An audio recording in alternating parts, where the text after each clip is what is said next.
एक जिला सहकारी बैंक में 27 नौकरियां निकलती हैं और उन 27 नौकरियों में से लगभग 25 नौकरियां भाजपा के नेताओं के बच्चों को मिलती हैं या उनसे संबंधित कार्यकर्ताओं को मिलती हैं और उसमें 5-6 नौकरियां संविधान के हिसाब से मिलनी चाहिए SC/ST को। मैडम 2 मिलती है मात्र। आप संविधान का गला घोटने का काम करेंगे। मैं भारतीय ओबीसी महासभा की नेशनल कन्वेनर भी हूँ। या बैठ के झूठी बातें मत कीजिए। आपसे ज्यादा जमीन पर काम करते हैं, आंकड़ों पर बात करते हैं। या बैठ के बतियाने से काम नहीं चलेगा। वोट चोर हो तो गद्दी छोड़नी पड़ेगी। तो मैं तो कह रही हूँ वोट चोर गद्दी छोड़, तो छोड़िए ना गद्दी, दीजिए इस्तीफा। दूसरी बात मैं ये कहूंगी कि बार मैं जेनजी की बात हो रही थी। उत्तर प्रदेश में सत्यवीर सिंह लोधी 16 साल का युवक पुलिस हिरासत में मार दिया गया। ये जेनजी के साथ हो रहा है। वही हरदोई में रवि राजपूत उसे पुलिस हिरासत में मार दिया गया। ये जेनजी के साथ भाजपा में हो रहा है। लोग कहते हैं जी हमें नौकरियां दो, ये डंडे बरसाते हैं। आरक्षण की बात करो तो डंडे बरसाते हैं। SC/ST तक का आरक्षण खा जाते हैं। तो खुद ही संजू वर्मा जी ने जोश में अपनी पूरी पोल खोल दी। खुद इन्होंने बाकी और सीटें भी बता दी, कहां कितने वोटर्स डिलीट हुए। यही तो प्रश्न है। चाहे कांग्रेस जीती हो कोई बात नहीं, हम तो हमारी जीती हुई सीटों में क्या फर्जीवाड़ा तो मैडम है, मान लिया आपने। और जितना गुस्सा आप अभी कर रही है ना कि मोदी जी आए और जी बसंत आ गई, तो बसंत का इंतजार कर रही थी वो शिवपुरी की लड़की जिसका बलात्कार मंदिर के ही महंत ने किया, मंदिर के ही अंदर किया। प्रेग्नेंट हो गई, 1 साल हो गया, बच्चा भी पैदा हो गया। आरोपी अभी तक गिरफ्तार नहीं हुआ। आपकी तरह बैठकर एसी में डिबेट नहीं करती, सिर्फ वहां जाके धरना प्रदर्शन किया था मैडम मैंने। इतना गुस्सा आपके अंदर होता, आती मेरा साथ देती हैं आप। कहती कि उस आरोपी को 1 साल बाद भी गिरफ्तार क्यों नहीं किया आपने? एक लोधी बच्ची थी, क्या हिंदू की बेटी नहीं थी? तो वहां तो इनका गुस्सा बंद हो जाता है। ABVP जीत गई, बस ये खुश हो जाएंगे। 2 करोड़ नौकरी मिले ना मिले, बनारस क्यूटो बने ना बने, 15 लाख आए ना आए, वोट चोरी होती रहे, इनको कुर्सी मिलती रहे, मजा नहीं आ रहा है। हम करते हैं प्रबंध, आप चिंता मत करिए। सवाल पूछे जाते हैं चुनाव आयोग से, जवाब देने आ जाते हैं अनुराग ठाकुर जी। और ये वही अनुराग ठाकुर जी हैं जिन्होंने हमारी बात पे एक पुख्ता स्टैंप लगा दिया था। ये एक प्रेस वार्ता में दूसरे कई ऐसे सीट्स का वो ब्यौरा लेकर आए थे जिनमें एक तरीके से माना गया उन्होंने कि वोट चोरी तो हो रही है। मतलब एक फर्जीवाड़ा तो चल ही रहा है। ये जो प्रधानमंत्री जी बने हैं ये वोट चोरी के प्रधानमंत्री जी हैं, तो इन्हें तो सबसे पहले मेरी तो मांग रही है इस्तीफा दे ही देना चाहिए मोदी जी को। लेकिन अब प्रश्न ये आता है कि उन अनुराग ठाकुर जी से कोई हलफनामा चुनाव आयोग के द्वारा नहीं मांगा गया, जबकि उन्होंने भी प्रेस वार्ता की, उन्होंने भी वही तथ्य रखे जिस तरह राहुल गांधी जी ने एक सीट को लेकर रखे थे। राहुल गांधी जी पर प्रश्न उठा दिए गए, देश से माफी मांगिए नहीं तो हलफनामा पेश कीजिए। अनुराग ठाकुर जी से ऐसा क्यों नहीं कहा गया? और दूसरी बात यह कि क्या ये चुनाव आयोग और बीजेपी का कोई साफ तौर पर संबंध नहीं दिखाई देता इससे? क्योंकि अभी भी देखिए जब राहुल गांधी जी ने प्रेस वार्ता की, कुछ ही देर बाद आ गए अनुराग ठाकुर जी फिर प्रेस वार्ता करने। अरे भाई आपसे सवाल नहीं पूछा जा रहा है, विपक्ष के मुख्य नेता सवाल पूछ रहे हैं चुनाव आयोग से। अब आप कह रहे हैं कि ये बातें हमने कह दी, हम कह रहे हैं एक और सीट हम अलंद का लेकर आए। अब आप ये बताइए कि जिस तरीके से आंकड़ा हमने पेश किया, सबूतों के साथ पेश किया, अभी ये कह रहे हैं 27% ऐसे वोटर्स इन्होंने दिखाए जो 20 वर्ष की आयु से कम है। कुछ वोटर्स की एक लिस्ट जारी की जो आंकड़ा दिया चुनाव आयोग के द्वारा बिहार के अंदर 100 वर्ष की ऐसे लोग हैं, 80 साल के लोग हैं जो पहली बार वोटर लिस्ट में जिनका नाम है। एक मिनट साधना, एक सेकंड पहले इसी मुद्दे पर रहते हैं। आपने कहा कि जब चुनाव आयोग पर हमला करते हैं तो बीजेपी जवाब देने क्यों आती है? अरे भाई चुनाव आयोग पर हमला करके आप निशाना बीजेपी पर ही लगा रहे हैं, तो बीजेपी जवाब देगी क्यों नहीं देगी? आप यही तो कह रहे हैं ना, वोट चोरी सरकार ने की, वोट चोरी बीजेपी ने की, तो बीजेपी इसलिए जवाब देती है। ये कहना मुझे समझ में नहीं आता, सीरियसली मुझे इसलिए नहीं समझ आता। अगर आप सिर्फ चुनाव आयोग पर आरोप लगा रहे होते तब ठीक है, तब समझ में आता। आपने कहा बीजेपी वोट चोरी कर रही है तो बीजेपी जवाब देगी। देखिए मैं तो ये चीज कह ही रही हूं ना आदरणीय मानव जी, मैं ये कह रही हूँ हम सवाल पूछते बिलबिलाते क्यों? पहले अभी आप सुन लीजिएगा संजू वर्मा जी कैसे कैसे चीखेंगी, चिल्लाएंगी, बौखला जाएंगी। अभी खुद ही आपको समझ में आ जाएगा कि ये बात ऐसे बात करेंगी जैसे भाजपा की प्रवक्ता नहीं, ये चुनाव आयोग की प्रवक्ता है। ये कहेंगे चुनाव आयोग पे कैसे सवाल उठा दिया। जितना पक्ष की बात सुनने का अधिकारी जनता है उतनी बात सुननी पड़ेगी। और सीधी बात है, देखिए जब भूख बगावत की सीमा पर आ जाती है तब भूखी जनता सिंहासन को खा जाती है। और सीधी बात है, देखिए जब स्वार्थी, अहमवादी और कुटिल व्यक्तित्व रखने वाले लोग किसी समाज या फिर किसी देश में अपना प्रभुत्व कायम करने के मद में चूर होकर मुझे लगता है विवेक शून्य हो जाते हैं, तब जनता का संतोष उभरता है ना। और जनता का संतोष उभरता है, जेनजी का भी उभरता है, युवाओं का भी उभरता है, और वो उनके झूठे मुखौटों को नोचता है, इनकी कथनी और करनी की दुमई चाल का पर्दाफाश करता है। अच्छा, अब उसको भी जेनजी का नाम ले दो तो भी अभी देखिए भाजपा कैसे उछलेगी, आप देख लीजिएगा। तो इनको परेशानी हर बात से, तो सवाल तो पूछेंगे ना। ठीक है, ओके। अब मैं एक सेकंड में दूसरे मुद्दे पर आ रहा हूं। आपने कहा ना कि ये जवाब नहीं दे रहे, राहुल ने आज भी कहा जानकारी नहीं दे रहे। अब ये इलेक्शन कमीशन का बाकायदा पूरा प्रेस नोट है, मुझे पता है आपने इसको पढ़ लिया होगा। इसमें डिटेल में लिखा है जो जानकारी आपने मांगी है उससे ज्यादा जानकारी वो कह रहे हैं हमने दे दी है। जब प्रेस वार्ता करी जाती है, जब प्रश्न आते हैं, उसके बाद कहा जाता है दे दिया। अब और चुनाव आयोग पर कितना भरोसा हम कर सकते हैं, तो हमें पता है जब हम भाई कहते हैं डिजिटल प्रोवाइड करा दीजिए, तो आपके पास हमारे लिए प्रोवाइड नहीं होता, आप हमें नहीं देते। हम एक सीट का ब्यौरा जब लाते हैं महादेवपुरा का, तो हम दे पाते हैं आपको 6 महीने में। और अनुराग ठाकुर जी 1-2 दिन बाद ही प्रेस वार्ता करते और इतनी सारी सीटों का आंकड़ा आ जाता है। कहां से आ गई उनके पास आंकड़े? ये उनके पास मुझे लगता है मैनुअल तो प्रोवाइड नहीं हुआ होगा, ये तो डिजिटल होगा, क्योंकि इतनी जल्दी तो इंसान के लिए बड़ा असंभव है। और जिस तरह के आंकड़े आते हैं कि नंबर है दूसरे प्रदेश के, ओटीपी जा रहा है दूसरे प्रदेश के नंबर पे, और आप यहाँ पर फॉर्म सबमिशन आप यहाँ कर्नाटक के अंदर चला रहे।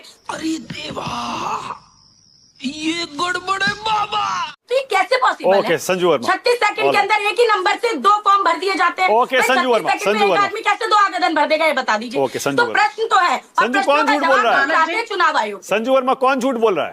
पहली बात तो कांग्रेस के प्रवक्ता को बोल दूं, संजू वर्मा को इनसे सर्टिफिकेट की जरूरत नहीं है। संजू वर्मा चीखेगी या चिल्लाएगी या उछलेगी या बौखलाएगी, ये जो आपकी टिप्पणी है अपने तक रखिए। आपसे सर्टिफिकेट की जरूरत नहीं है, इसलिए शांत हो जाइए, पानी पी लीजिए। अभी अच्छा साबित तो कर ही दिया आपने, थैंक यू। भारत जी, इन्हें बोलिए बदतमीजी करेंगी तो मैं डिबेट नहीं करूंगी। नहीं, चलिए वन बाय वन। साधना आपको सुना, आप भी सुनिए। हाँ, चलिए ओके, बदतमीजी करना बंद करो। हाँ, चलिए। मैंने तो बदतमीजी कोई नहीं, अपनी पहले अपनी भाषा को सुधार कीजिए। चलिए आगे चलिए। नहीं, इनकी भाषा को सुधार कीजिए। अरे एक सेकंड साधना प्लीज, साधना जब आप बोल रही थी सबने सुना, आप सुनिए। जबान का लगाम, अरे don't make it personal, please रुक जाइए। साधना एक सेकंड रुक जाइए, प्लीज रुक जाइए, चुपचाप जवाब दीजिए, रुक जाइए, अब रुक जाइए। ओके मानव जी, मेरा दूसरा जो तथ्यों भरा हाइड्रोजन बॉम्ब है। राहुल गांधी के हाइड्रोजन बॉम्ब तो टाइम फिक्स हो गए, एटम बॉम्ब टाइम फिक्स हो गया। पर अभी एक मैं आपको तथ्य देती हूं आनंद कॉन्स्टिट्यूएंसी के बारे में।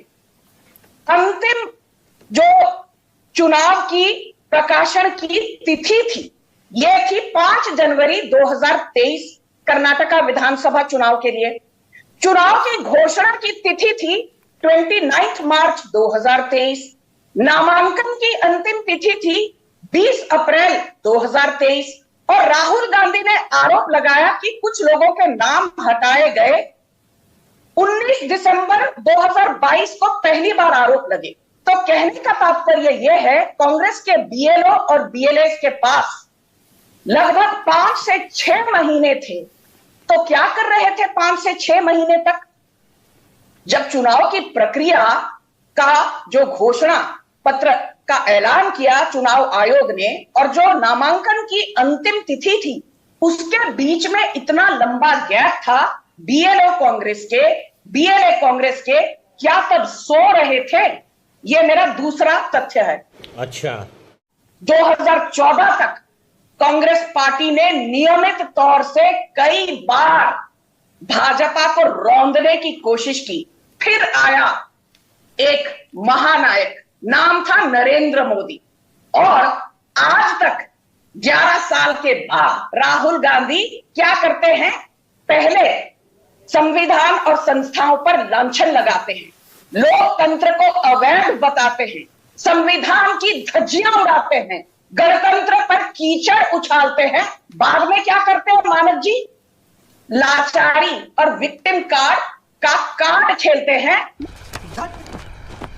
वो देख। खुद ही संजू वर्मा जी ने जोश में अपनी पूरी पोल खोल दी। खुद इन्होंने बाकी और सीटें भी बता दी, कहां कितने वोटर्स डिलीट हुए। यही तो प्रश्न है। चाहे कांग्रेस जीती हो कोई बात नहीं, हम तो हमारी जीती हुई सीटों में क्या फर्जीवाड़ा तो मैडम है, मान लिया आपने। और जितना गुस्सा आप अभी कर रही है ना कि मोदी जी आए और जी बसंत आ गई, तो बसंत का इंतजार कर रही थी वो शिवपुरी की लड़की जिसका बलात्कार मंदिर के ही महंत ने किया, मंदिर के ही अंदर किया, प्रेग्नेंट हो गई, 1 साल हो गया, बच्चा भी पैदा हो गया, आरोपी अभी तक गिरफ्तार नहीं हुआ। आपकी तरह बैठकर एसी में डिबेट नहीं करती, सिर्फ वहां जाके धरना प्रदर्शन किया था मैडम मैंने। इतना गुस्सा आपके अंदर होता, आती मेरा साथ देती हैं आप, कहती कि उस आरोपी को 1 साल बाद भी गिरफ्तार क्यों नहीं किया आपने? एक लोधी बच्ची थी, क्या हिंदू की बेटी नहीं थी? तो वहां तो इनका गुस्सा बंद हो जाता है। एबीवीपी जीत गई, बस ये खुश हो जाएंगे। 2 करोड़ नौकरी मिले ना मिले, बनारस क्यों तो बने ना बने, 15 लाख आए ना आए, वोट चोरी होती रहे, इनको कुर्सी मिलती रहे। एक जिला सहकारी बैंक में 27 नौकरियां निकलती हैं और उन 27 नौकरियों में से लगभग 25 नौकरियां भाजपा के नेताओं के बच्चों को मिलती हैं या उनसे संबंधित कार्यकर्ताओं को मिलती हैं, और उसमें 5-6 नौकरियां संविधान के हिसाब से मिलनी चाहिए SC ST को मैडम, 2 मिलती है मात्र। आप संविधान का गला घोटने का काम करेंगे।